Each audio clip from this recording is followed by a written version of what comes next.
America's political system has been hijacked to ensure those with power keep it. If you look at American politics and think everything is fine, this video is not for you. To the rest of us, things seem pretty broken. I mean, our forefathers created a beautiful system and we live in a magical country.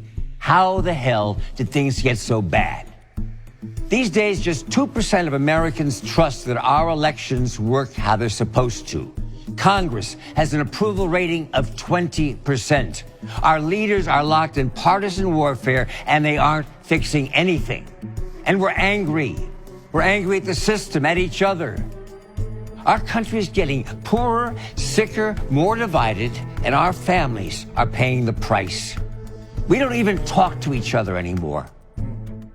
America's political system has been hijacked to ensure those with power keep it.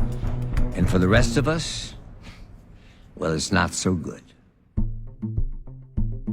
I'm going to show you exactly how today's political system is creating the problem, exactly how we fix it, and how the solution ultimately depends on you.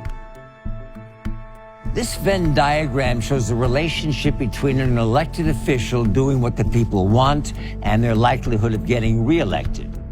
Ideally, they'd serve the people and have a high likelihood of reelection. But a recent Harvard Business School report by Professor Michael Porter and Catherine Gale showed that the relationship looks more like this. They found virtually no correlation between serving the will of the people and getting reelected. In other words, if our elected leaders do their jobs, they're more likely to lose their jobs.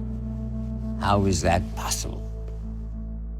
The report blames it on two privately held, gain-seeking organizations, America's two major political parties.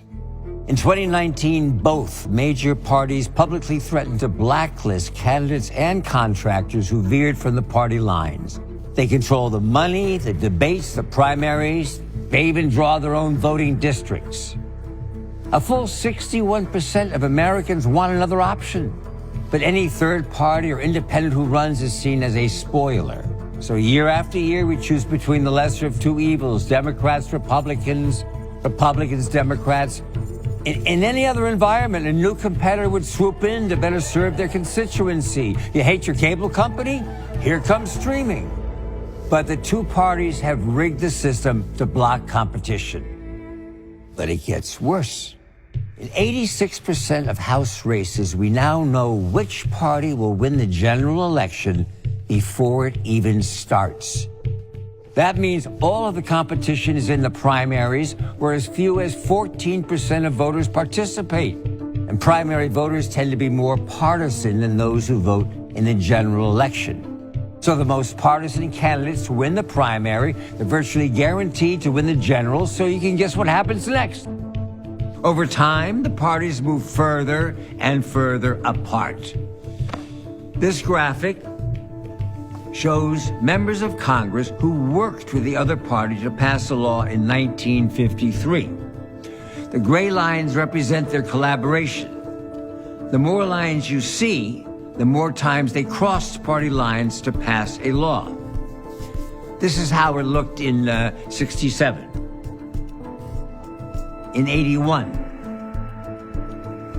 Look what happened in 1995, and by 2011, it represents where we are today. Hardliners are rewarded, collaboration is vilified. Congress is so gridlocked they can't even pass the most basic laws to improve the lives of everyday Americans. For the first time since the Great Depression, life expectancy in the U.S. is actually going down while it goes up in the rest of the world. We were once ranked top in the world for education. We've fallen to 27th. We can't afford life-saving prescriptions, and medical bills are forcing families into bankruptcy. Almost half of American families can't even afford basic necessities like rent and food. What I want to know is, how do we fix it?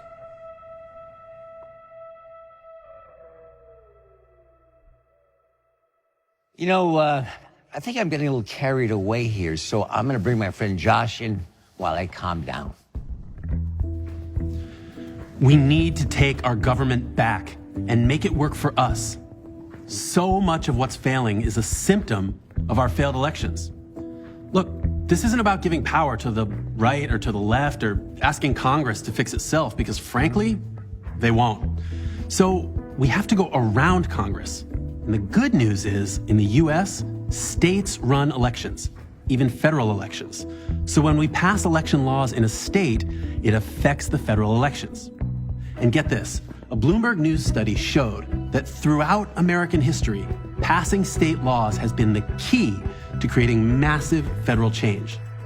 And the law we need to pass? It's called the American Anti-Corruption Act. It fixes the system so government can work for you and your family, not just a handful of special interests and political insiders. Here's how it works. We have independent commissions draw voting districts. We make it illegal for lobbyists to donate to politicians. We give every voter a $100 tax credit that they can use to support the candidate of their choice. We put reasonable term limits on elected officials. We implement ranked choice voting to allow independents and third parties to run without spoiling elections. And finally, we enact secure, automatic voter registration and vote from home ballots. So now you've got more people voting and it's easier to vote. This is common sense stuff. It creates a Congress that's more responsive to the people and can finally get stuff done. Look, we've pulled this law and it's incredibly popular across party lines. All we have to do is pass them in states across the country. How do we do that? Aha! Thank you, Josh. That brings us to this simple pie chart. It shows the percentage of a population required to create real and lasting change. Researchers looked at movements from all over the world and found that when 3.5% of a population actively engages in fighting for change, they win every single time. In America, 3.5% is 11 million people, and it needs to be conservatives, progressives, and independents together. America is roughly divided into thirds. That means no one group has the power to do it alone. And here's the best part. Millions are already involved in the movement, and together, they've already racked up more than 100 victories in cities and states across America. But we need millions more, and that's why I'm talking to you. Here's what I need you to do right now. Go to represent.us and sign up to be part of the next anti-corruption victory in your state. There are already people near you fighting, and they need your help. If that's not for you, then join the Commonwealth, a community of people giving whatever amount they can every month to support local anti-corruption campaigns. Every single dollar goes to the front lines of the fight, not to overhead or organizational expenses. All I'm asking is that everyone who watches this video needs to do something. That you do something. Because you can be damn sure if you do nothing, nothing is going to change. I'm here to tell you that your voice does matter. Join us.